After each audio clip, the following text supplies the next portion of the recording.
alien life, I believe that God showed me. At 89 years old, Apollo astronaut Charles Duke has decided it's time to tell the truth. Not the polished NASA version that made it into documentaries, not the heroic retelling that history prefers, but what he really saw on the moon. For more than 50 years, Duke has stayed quiet, content to be a name mentioned only in passing, overshadowed by the legends he once guided. But now, before his voice fades, he's breaking the silence about something that's haunted him since 1972. You may not recognize his face, but you've definitely heard his voice. During the Apollo 11 broadcast, as millions held their breath, it was Duke's thick southern drawl that steadied the moment the Eagle landed. When Neil Armstrong said the Eagle has landed, Duke's reply came through. Tranquility, we copy you on the ground. You got a bunch of guys about to turn blue. We're breathing again. That one line made him immortal before he'd ever touched lunar soil. But while Armstrong and Aldrin became the faces of humanity's first steps, Duke was the man behind the curtain, the lifeline between Earth and space. His role was vital yet invisible. He was the calm voice guiding giants while quietly dreaming of the day he could follow them. That duality shaped him in ways few people understand. He wasn't just an engineer or a pilot. He was the emotional anchor of an entire mission, the man who carried the pressure of the world through a headset. And when he finally got his own chance on Apollo 16, he brought with him a perspective no one else had. He had watched history unfold, then walked into it himself. But what he saw on that second journey, when he finally stepped onto the moon, wasn't what the world had been told. It wasn't the poetic silver dream that films and textbooks promised. The lunar surface, in Duke's words, was nothing like the simulations, and nothing like what Armstrong or Aldrin described. It was alien in a way that no photograph, no footage, and no memory had ever captured. Now, with time running out, Charles Duke is ready to reveal what he's kept hidden: the sights, the sensations, and the truths about the moon that NASA's cameras could never show. When Charles Duke finally set foot on the moon during Apollo 16, he expected familiarity. The same grey plains, the same desolate horizon that he'd seen in countless photos and simulator screens. But within seconds, he realized every image he'd studied had lied to him. The moon was stranger, harsher, and far more unsettling than he had ever imagined. The first shock wasn't what lay beneath his boots, it was what wasn't above them. There was no sky, no stars, no gentle glow, just a darkness so absolute it felt alive. Duke later called it the deepest black I've ever seen, like staring into infinity, and realizing infinity is staring back. The surface, by contrast, was blinding, an endless glare of reflected sunlight so bright it made every shadow seem bottomless. Every rock looked sharpened, every ridge cut with impossible precision. The line between light and darkness wasn't gradual, it was violent. Duke said it felt like standing on a world made of contrast, where the universe itself was split into two extremes, one of searing brightness, the other pure nothing. But perhaps the biggest surprise was what he couldn't see. The Earth, the iconic blue marble that defines our imagination of space, was nowhere in sight. From Apollo 16's landing site, it hung directly overhead, completely blocked by the helmet's rigid design. Duke tried to look up, but all he saw was the inside of his visor. The most poetic view humanity ever dreamed of, the Earth floating in blackness, was invisible to him. That realization hit hard. For all the romance that surrounded Apollo, the reality was brutally mechanical. The suit restricted movement. The field of view was narrow, and every step was a fight against cumbersome equipment. Duke described it as being trapped in a mobile coffin, where turning your head meant twisting your entire torso. Still, in that isolation, he discovered something raw and spiritual, a beauty that wasn't comforting, but terrifying. The moon wasn't another landscape. It was a void that erased everything human. There were no sounds, no wind, no sense of scale, just the weightless silence of eternity pressing down on him. That's what he wants the world to understand now. The moon wasn't the romantic frontier we've painted it to be. It wasn't peaceful. It was predatory in its stillness. Duke says it was beautiful, yes, but in a way that reminded you it didn't need you there. 50 years later, he's still haunted by that view, not because it was frightening, but because it made him realize how fragile Earth really is. And as he puts it, once you've seen the universe that empty, you never look at home the same way again. When people talk about the moon landings, they talk about Apollo 11, the first step, the flag, the photograph that defined a century. But Charles Duke's mission, Apollo 16, quietly accomplished something even more extraordinary, and almost no one remembers it. Duke and fellow astronaut John Young didn't just leave footprints, they transformed the moon into a laboratory. In the shadow of more famous missions, Apollo 16 quietly broke boundaries that changed lunar science forever.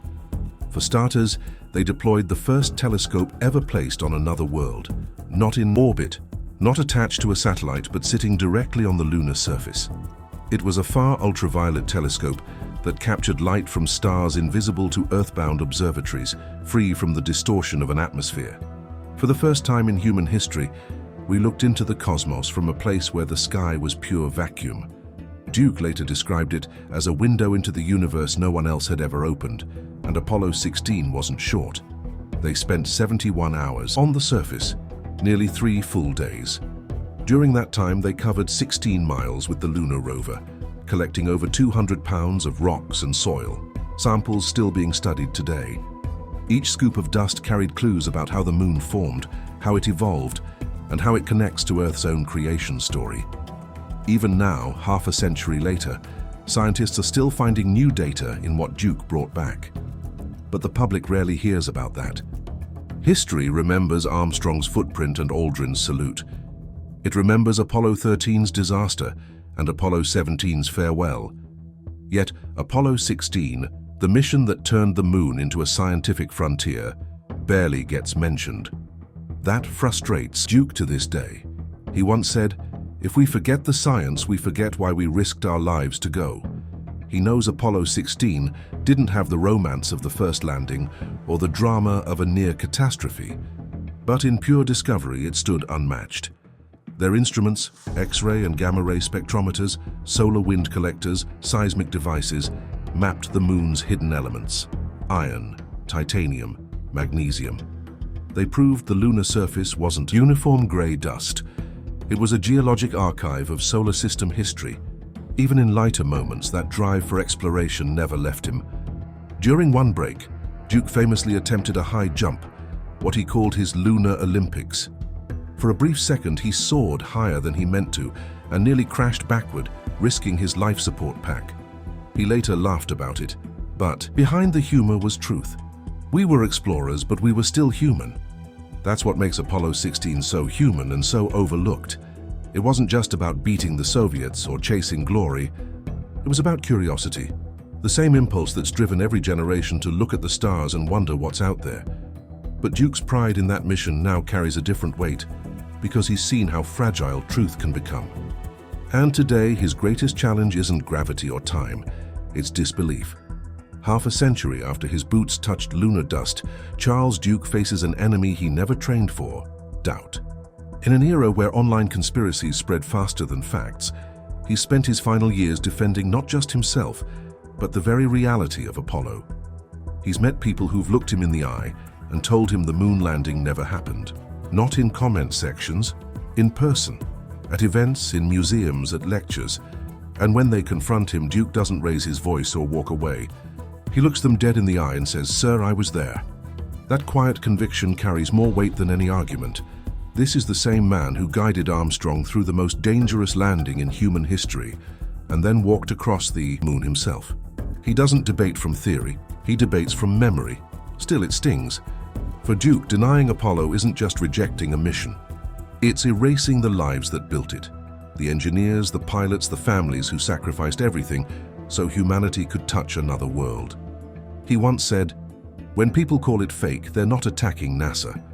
They're attacking every name etched into that rocket." But Duke doesn't fight back with anger. He fights with detail. He describes how lunar gravity made every step feel like slow motion, how the sun's heat scorched the suit, how lunar dust stuck to every seam, coating his gloves and faceplate like ash. He talks about the silence, the kind of silence that doesn't exist on Earth. And when skeptics insist it was filmed on a soundstage, He points to the 800 pounds of lunar rock still stored in laboratories worldwide. Rocks whose isotopic composition can't be faked. That's the thing about Charles Duke. He isn't just another astronaut telling war stories. He's the last man who can say he was both the voice in Houston guiding the landing and the man walking among the craters himself. No one else alive carries that dual legacy, and he's using it while he still can. In the last few years, Duke has appeared on podcasts, lectures, and interviews, not to relive glory, but to protect truth. He knows conspiracy will always find an audience. But if his voice can outlast him, if one more student, one more dreamer, one more skeptic learns the truth from someone who lived it, then he's done his duty.